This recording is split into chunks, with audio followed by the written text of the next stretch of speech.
everybody, it's Rebecca here at Why Mermaids, and welcome to my thoughts on The Cursed Child. Now, if you saw, I actually went to 2 midnight release parties, and you can check out my vlog where I did that if you want, and I picked up The Cursed Child at midnight. So then the next morning, I woke up and read it in pretty much one sitting. So, cause that's what I do with Harry Potter, it's how I work. I can't read it at night cause then I won't go to bed. So I like to wake up in the morning early and just power through it all at once. So that's what I did, and I had some thoughts. So I thought that I would share my thoughts with you today, because as a big Harry Potter fan, like in my circle of people, I'm the biggest of the fans of the Harry Potter people. So everybody wants to know, Rebecca, what did you think about the new Harry Potter? So here is what I thought about it. This is non-spoilery, by the way. Like, I'm not, if you haven't read the book and you're concerned about whether or not you should read the book, you're questioning, this is my answer to you. This is what I thought about it, but I'm keeping spoilers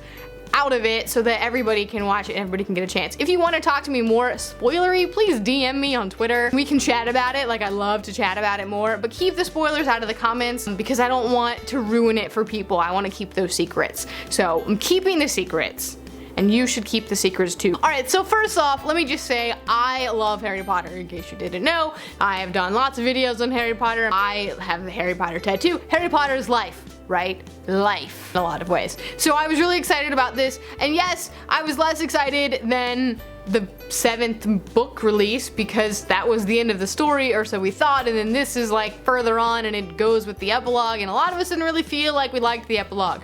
But I love Harry Potter. I love all things Harry Potter. A lot of people are like, I don't like how J.K. Rowling keeps putting out new information, blah blah blah blah. I eat it up. I love it. I read every single update on Pottermore, and like, yeah, there were some issues with like her portrait of the wizarding world in America, and yeah, I was really bummed when she was like, oh, they shouldn't have ended up together. Like, what? What? So I was slightly hesitant about The Cursed Child, but I still read it because there's no way that there could be a Harry Potter release and I wouldn't read it that day. Like, I have to do it.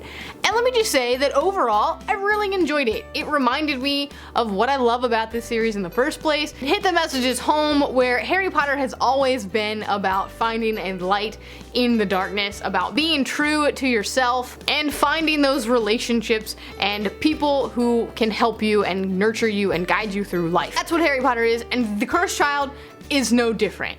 It might not focus on Harry and the trio as much as the original 7 did, but the parts that it did focus on them and then the parts that it didn't, these messages are still really true and really clear, and it still invokes the essence of what Harry Potter is. So I loved it. I loved the world, getting to go back in there. I loved the new characters and the old characters, getting to see what they're up to. And I thought it was a fun adventure. Like, it has nostalgia all over it. It brings you back to like Azkaban and Goblet of Fire in a lot of really interesting ways. And I thought it was really fun. And so if haters are gonna be out there's a lot of people out there right now saying like, oh, Cursed Child, I didn't like it. I don't care. I'm on your negativity, because I am a happy person, and you can't hate on Harry Potter. You can't on that for me. It just makes me happy, and that's what it needed to do. That's what it should do. So that being said, I did have a couple slight misgivings about it and a couple slight concerns when I was reading the book. Things that kind of barred me from like enjoying it as much as the original 7 books. So while I'm still giving it a 5-star book rating, and while I still loved it, these are the things that just kind of, it's not on par with the original 7, and here's why. Part of that is because J.K. Rowling didn't write this on her own. Like, it's with Jack Thorne and John Tiffany, and it's the same reason that the movies are not quite up to par either. It's because J.K. Rowling didn't write them. Like, there's a lot kind of like nuance and stuff that she can really put into the characters that I think other people don't necessarily translate as well. Like poor Ron, I don't know what it is, but nobody can ever write Ron the same way that J.K. Rowling writes Ron. Like, he's always kind of pushed in the background as the comic relief rather than the strong character that he actually is. You see it in the movies all the time. It's in the play too, unfortunately. Alright, so I have 2 kind of major reasonings that I didn't like It's not quite the same. And one of them is simply just the format. It's a play, guys. It's a play, and you're reading a script. You're not reading a book. Just keep that in mind when you're reading it, and like think back to English class when you read plays. It's hard to capture the nuance and the expression and all the details in reading a play. There's a reason that plays are performed, and that's because that nuance of character, those set designs, those actions are meant to be performed on stage by actors. The words are just there. It doesn't give you how they said it. It doesn't give you that. So you don't know if they're being sarcastic, you don't know what the reactions are, because you're not seeing that. It's not going to be listed because the actors are there to do that. That's their job.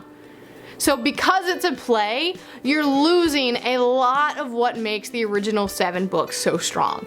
And that's really just a problem of the formatting, and you can't really criticize Harry Potter and the Cursed Child for that, because that is not what it's for. The whole point of publishing the play is so that people who can't go see the play still know what the story is. But ideally, you would want to see the play. I want to see the play. If I could go to London tomorrow and see it, I would do it, and I'm still hoping that one day I can. I'm hoping that they send it across the world and that I can see it, because I would love to. I think that on stage, this probably works beautifully, but on the page, it can be difficult to get, because a play doesn't have those details, it doesn't have as strong character development. It has it, but you're not seeing the ins and outs of that character. You're not seeing their innermost thoughts, you're not seeing the details of the locations and the reactions and the emotions, and you're not having that slow build up. In a novel, you can take as much time as you want to describe a simple tree. I mean, look at J.R.R. Tolkien. Like, Tolkien's books are like 2 pages of description for every scene they go to. It's how novels work. You have the time, you have the space to really have these really long, flowery descriptions. In a play, you don't get that.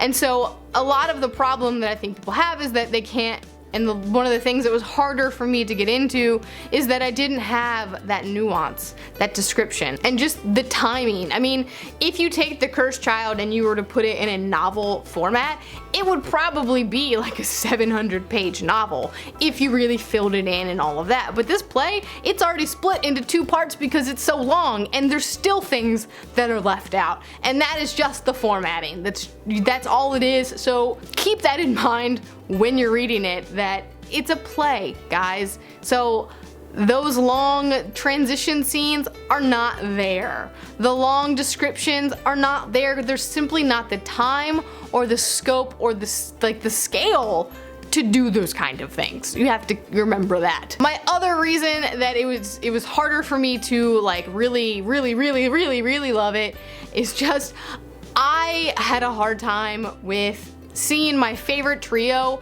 as adults. And that may sound weird because I am an adult now, I'm almost 30, but reading about these characters that I grew up loving. I was 10 years old when the first book came out and 20 when the 7th book came out. So literally I grew up with Harry about the same age as he was when I was reading it. So I was going through a lot of those same things as Harry, Ron, and Hermione, which is probably why I related to it so well and loved it so much, because I was there, I felt it. I was like, yes, yes.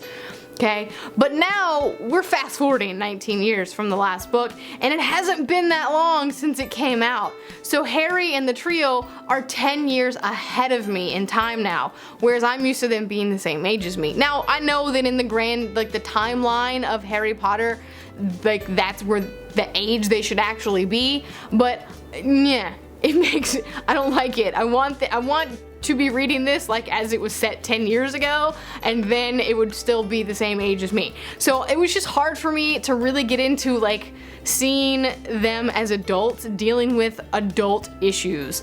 I don't want to read about Harry having to deal with parenting struggles and his life at the ministry. It just is so bleh, boring and normal.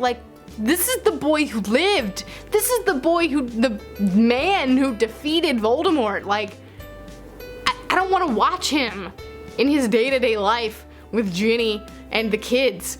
That's just weird to me, and I think that was part of the problem, is that I just couldn't really relate in the same way that I used to be able to relate, and I also just have a hard time growing up. Like, I have Peter Pan syndrome all the way. Peter Pan is my other favorite story. Like, that's the next tattoo I want is Peter Pan, by the way. And so because of this, I struggled with it. I don't want to see them grow up. I want to see them be these young kids and teenagers and like having adventures, and I miss the precarious attitudes and adventures of youth, and it's showing me that I'm growing up, and that's scary to me, and I don't like it. And so that was part of my problem as well. So those are the things that the formatting and just seeing the trio as adults and like grown up, those are the problems that I had the most. But the things that I love greatly outnumber this. Like, Scorpius is my new favorite. Like, I love Scorpius. He is awesome. Albus is like, he's the typical angsty teenage boy. Like, think of like Harry Potter in Order of the Phoenix, and that's kind of Albus in a lot of ways. He makes rash decisions, and he is very like in his head a lot, and he's like emo, and I think it's great to see him as the main character because he's like Harry, but he's not like Harry at the same time. And so I really enjoyed it. I liked getting to know these other characters, but also getting to see where my favorite characters are now, even if they are adults, and it bothers me and it's weird and stuff.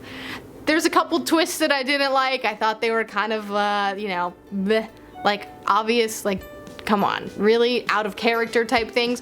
But overall, like I said, I did really enjoy it. So let me know down in the comments below what some of your thoughts are. Again, keep the spoilers out of the comments. Just send me a message on Twitter if you want to talk spoilers. But I want to know what you thought about it.